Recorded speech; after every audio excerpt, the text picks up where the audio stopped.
Good evening, good morning, or whenever you get this. I'm the average old-fashioned Yorkshireman living out here in yonder in the sticks of Australia. I like to understand what goes on in the world. I've spent a lifetime studying this human universe, and so one has to come and try to contribute some sort of insights into phenomena that is happening within the human sphere of influence. Right now in this world, there's an attack upon Christianity by not just Islamic people, but by the corporate sector itself, and it's a two-pronged attack. Now, when you say first of all, we ought to ask ourselves, what is Christianity? It has many forms, obviously, but the Christianity that I think is important, and it's people have said to me, "You're not a Christian." I've had people say that to me, so, "Oh, you're not a Christian," and I don't know what they mean by that, because to say what a Christian is, you have to. How can you say what one is? But Christianity is based on basically forgiveness. You can have all the other things, thou shalt not kill and all that, but that's obvious. That's all. Thou shalt not steal. Basic Sumerian laws, in other words, the laws that were passed by the rulers of Sumeria thousands of years ago, and then handed down into the part of the biblical philosophy and part of Christianity. Thou shalt not kill, thou shalt not steal, covet thy neighbour's wife, all those sorts of things. But all those things are basically, well, humanity does those sorts of things. It covets people's wives, it does all that thing. That doesn't mean it's not Christian, because humans aren't perfect. This Christianity, they have a problem with someone, and you get over it, you forgive them. There's no eye to an eye for an eye. It's over with. You have a problem, and then, okay, let's shake hands and let's get on with it. Let's settle our differences and learn to understand each other. That, to me, is Christianity in a nutshell. It can, it then allows society to get over historical things that happened. It doesn't have to reiterate them down through the centuries and continue enmity down through the ages into different lands, and to perpetuate the horror story of human hating human because of a difference. And it's the understanding of forgiveness allows people to overcome differences. Because they say, "Oh, I forgive you." It's easy. And then we say, "Oh, that's nice. You forgive me." Okay, so that feels better already. And then it feels, well, that bloke's forgive me. And then it creates an understanding. And that's actually a cultural evolutionary event. So it allows society to evolve to a higher form of civilization in itself. And it don't have to be, what is Christianity? It can be, say, similar to Taoism or Buddhism, or the more enlightened and Christianized aspects of Islam. And I say that with respect to Islam, because Islam also acknowledges Jesus, and it must also cross-reference over to some other philosophies that Jesus is supposed to espouse too. But right now in this world, and I say this as a philosopher, really, that after recently in Australia, there's been a very sad case of a young man called Israel Folau that has been sacked from playing rugby because he said, amongst other things, drunks and fornicators and all those people and homosexuals will burn in hell. And for that reason, he was sacked. He was sacked not because the government sacked him, because a corporate entity in the name of Qantas and CEO Alan Joyce, and then the rugby league CEO herself, a feminist, I assume she's a feminist, they conspired together then to get rid of this guy called Israel Folau, who's an islander. He's a black guy who's an islander, and he's been brought up to believe this is the way Christian is from a small boy. That's what he believes. He doesn't just believe that. That's sort of his core knowledge, if you like. He's a very naive Christian. And for his naive Christianity, he has been sacked. And therefore the attack on Christianity isn't just the burning of churches in France, now in Sri Lanka, the terrible thing was happened, and in Germany. The attack is two-pronged. It's two-pronged. We have to realise what it is. When corporates, CEOs can become little Hitlers and say, oh, he's got to be sacked because he espouses a naive Christian view or an Orthodox Christian view, then another executive agrees with and goes along with it, and without any recourse to say, let's have a look at this guy's particular difference, the difference of this guy. Why is he different? Why is he saying something different to what's different to us in our opinion? Not allowing for his cultural difference, his racial difference at all. So they sacked him.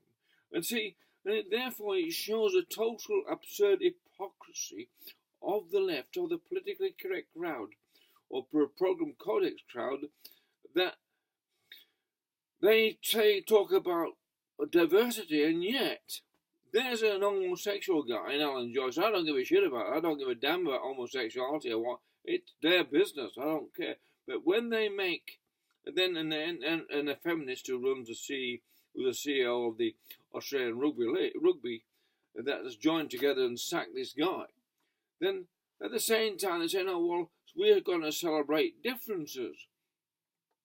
Well, hang on a minute. Different, provided you're not an Orthodox Christian, you can go into the throng of celebration and join in this wonderful thing to celebrate our difference. But you because you're black and you're a Christian with an Orthodox view, you're out. So it's racist. Two white people. And this in Australia where they're pushing, and in England and in USA where they're pushing diversity the most.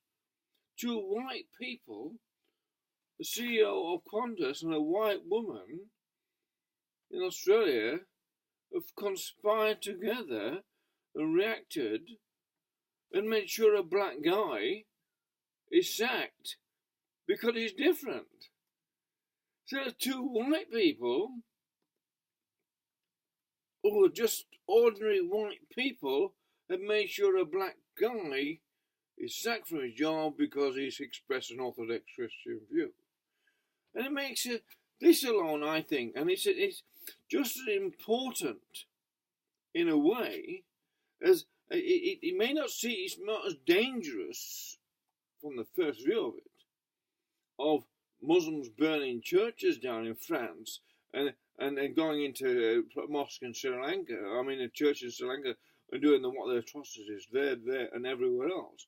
But nonetheless, it's like a pincer movement, if you like. There's two aspects to this that people need to understand.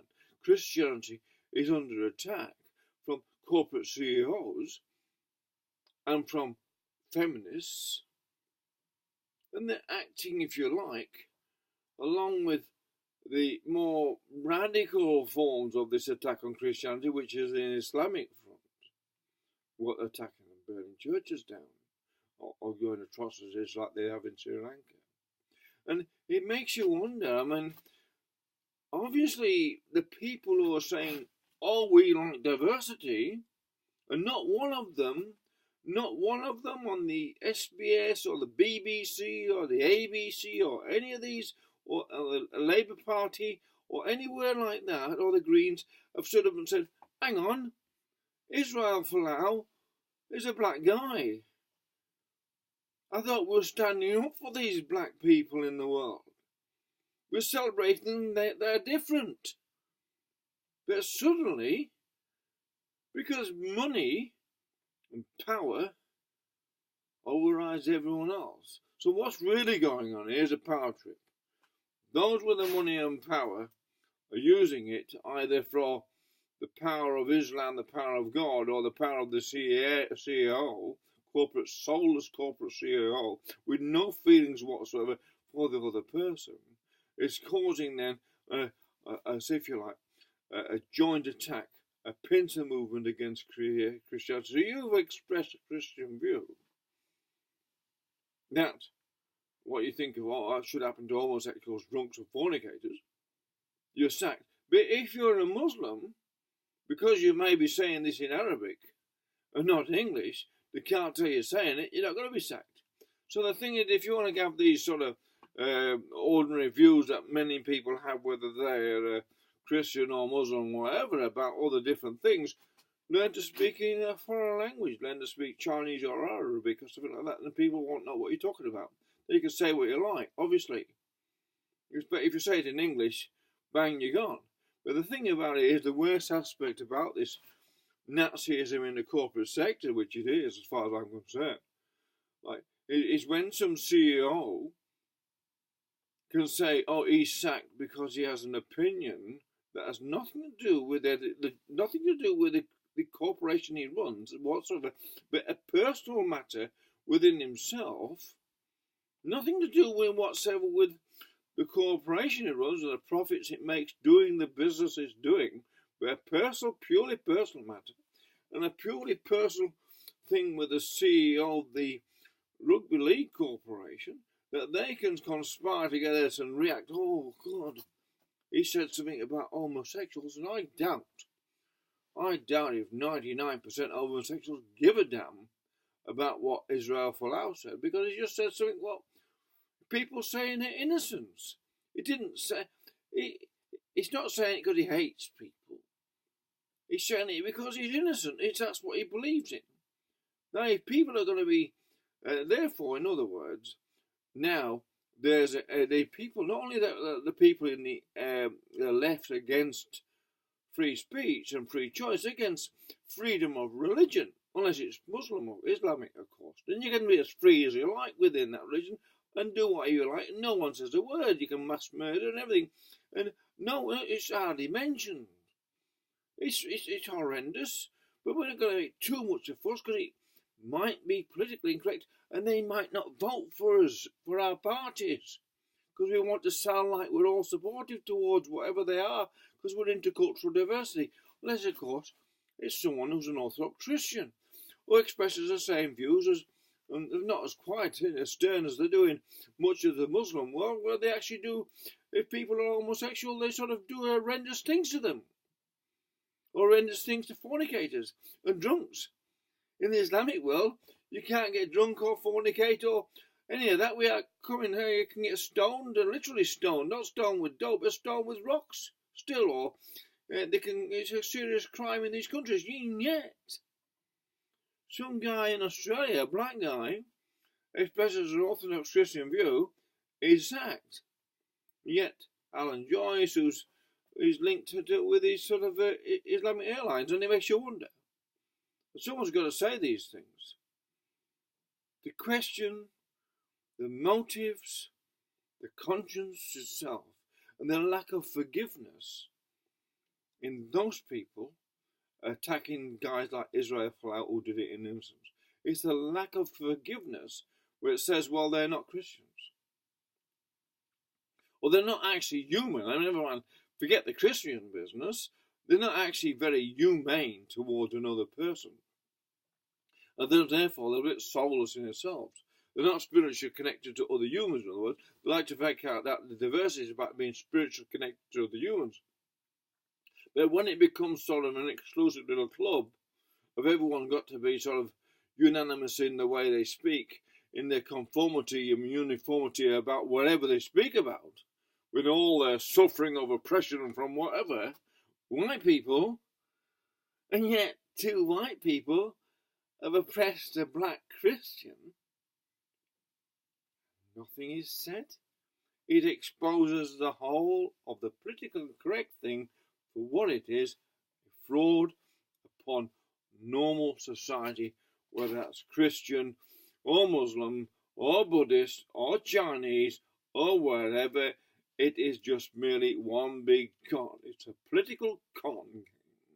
A conspiracy to defraud Western democracies of their freedoms and rights to be whatever they want to be. So as long as no harm is done to others, and Israel Folau may have said what he did, but unless you actually believe there's a hell for you to burn in because of your sins, then there's no harm done whatsoever. It's just something that some people say, oh, you're burning hell or whatever. Well, taking it seriously, then maybe you have a problem on your mind that you have to deal with personally yourself, rather than take it out on an individual expressed a rather common point of view across the various one deity religions. Picking on one black guy, that's racism. That's all it is. And they've got away with it. Two white people have acted racially towards a black guy, and they're getting away with it because they've got powerful, they've got money, and they've got power. And the political correct people and the politicians really haven't got the courage or the intellectual gravitas or the ability in English or the expertise or whatever it is to express themselves in ways that says, hey, this is not Western democracy, this is not Western civilization where we have these little Hitlers in, or CEOs sacking people, having people sacked because they express an opinion. That's Hitlerism, Stalinism, Mao Zedongism. It's whatever it is. It's an ism that does not belong in Western civilization.